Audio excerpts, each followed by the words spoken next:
Good morning everyone, welcome back to my channel. আবারও চলে এলাম নতুন একটা ব্লগ ভিডিও নিয়ে। আর আজকের বারটা হলো বুধবার, আজকের তারিখটা হলো মার্চের 11 তারিখ। ঘুম থেকে ওঠার পর ফোনটাকে অন করলাম, পাশাপাশি কিন্তু কাজও শুরু করে দিলাম। ঘর ঝাড় দিয়ে ফুলের টবগুলোতে জল দিয়ে দিচ্ছি, বাসি জল। তারপরে রান্নাঘরে চলে এসেছি, বেশ অনেক সময় হলো, ভাত হয়ে গেছে। ছেলের জন্য আজ বাড়িতেই বানাচ্ছি ছেঁড়া পরোটা, তো এটাই বানিয়ে দিচ্ছি আজকে ছেলের টিফিন। এদিকে দেখো আলু ছোলা ভিজিয়ে রেখেছিলাম রাতেই, এইগুলো দিয়ে একটা ঘুগনি। আর এই যে এরকম ছেঁড়া পরোটা বাড়িতেই চেষ্টা করি খাবারগুলো বানিয়ে খাওয়াতে। আর এখন বাইরের খাবার টোটালি বন্ধ আছে।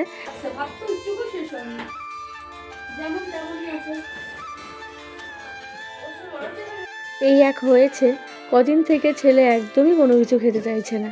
মানে যেটাই দিচ্ছে না কেন সেটা দিয়ে ভাত ওই দুই একবার খেয়ে ভাত চলে যাচ্ছে, ওর নাকি ভালো লাগছে না। এদিকে তোমাদের দাদাভাইকে অনেক জোরাজুরি করার পর সকালের খাবারটা খেয়ে যাচ্ছে। আর আজকে বাবা ছেলের আদরটা একটু বেশি মনে হচ্ছে, তো আমার তো তাই মনে হচ্ছে।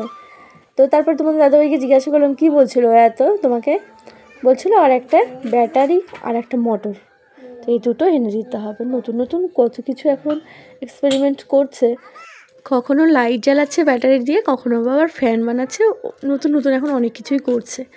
তো ওদের বাবা ছেলে খুনসুটি না দেখে আমি চলে আসলাম সোজা বিছানা ওঠাতে, কারণ বাসি বিছানা এখনও পড়ে আছে। আর ওই কোনাটা ওটা ঠিক করতে গিয়ে নোকে লাগলো ব্যথা। আবার টিফিন বেড়েই তারপরে এই বিছানা গোছাতে এসেছি। আর এই দেখো গাড়ি চলে এসেছে, তোমাদের দাদাভাইও এখন কিন্তু বেরিয়ে যাচ্ছে। তো দুদিকে দুজনকে টাটা দিলাম, টাটা দিয়ে আমিও চলে এলাম সোজা বাড়িতে আসার পর বাকি নানান যেগুলো কাজ ছিল সেগুলোকে করলাম। করার পর তারপরে এদিকে দেখি ফুচকা চলে এলো। এই ফুচকার জন্য আমি টাকা জমাতে পারি না, বাকি নানান কাজে খরচ না করলেও ফুচকা এলে ফুচকা মানে এটা আমি কন্ট্রোলই করতে পারি না কোনোভাবেই। মনে হয় না ঠিক আছে খেয়ে নিই, তো তারপরে মনে পড়ে আমি এই টাকাটা জমাচ্ছিলাম। তো যাই হোক, এই করে করে মানে আমি আর জমাতে পারি না। সব কিছুতেই পারবো কিন্তু ফুচকাতে আমি কোনোভাবেই পারবো না, আমি এত ভালোবাসি ফুচকা। তো ফুচকা খেয়ে নিচ্ছি তাড়াতাড়ি করে। খাওয়া দাওয়ার পর এই যে বিকেলে উঠোনটা ঝাড় দিয়ে নিলাম।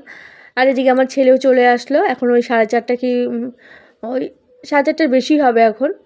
তো ছেলে ওদিকে ফ্রেশ হওয়ার পর তারপরে চলে এলাম আবার এই জায়গাটায়, একটা বাগান বলতে পারো এটা।